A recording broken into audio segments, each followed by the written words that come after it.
Friends, మీ ఊర్లో ఈ యొక్క చెట్టు ఆకులని ఏమంటారో చెప్పండి. మేమైతే తెలంగాణ వాళ్ళము మోతుకు ఆకులు అంటారు. ఈ యొక్క మోతుకు ఆకులలో ఇస్తారు కుట్టుకొని తింటే అన్నం మస్తు ఉంటుంది. బాయికాడికి వెళ్ళినప్పుడు అయితే మనం ప్లేట్లు అయితే ఏం తీసుకుపోయే వాళ్ళము.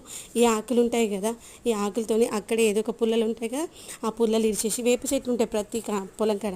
ఆ యొక్క వేప చెట్టు ఈ ఉంటాయి కదా, పుల్లలతో ఇస్తారు కుట్టుకొని మంచిగా అక్కడే భోజనం చేసేవాళ్ళం. మస్తు ఉంటుంది అట్లా పచ్చటి ఆకులో తింటే. ఒకవేళ మనం ఎండుటి ఆకులు ఉన్నాయనుకోండి, బాగా తెంపుకొచ్చుకొని ఎండాకాలంలో వాటిని దోరణాలు కట్టేసి ఎండబెట్టుకునే వాళ్ళు. ఇంటి బయట వెనకాల జాగ ఉంటుంది కదా, ఆ జాగలో మంచిగా కొయ్యకి వేసేస్తే మంచిగా అవే ఆరిపోతుండే. అవి ఆరిపోయినాక మంచి ఇప్పుడు వర్షాలు పడ్డానికి పనులు అయిపోతాయి కదా, అప్పుడు ఇంటికాడ ఉన్నప్పుడు మంచిగా వాటిని నీళ్ళలో నానిపి మంచి చాప కింద పెట్టేస్తే ఒక గంట 2 గంటలు మంచిగా మెత్తగా అవుతుంది. వాటిని మంచిగా ఇస్తాలు కుట్టుకునేవాళ్ళు. ఆ ఇస్తాలు కుట్టడానికి అదేంటి స్వీట్ కార్న్వి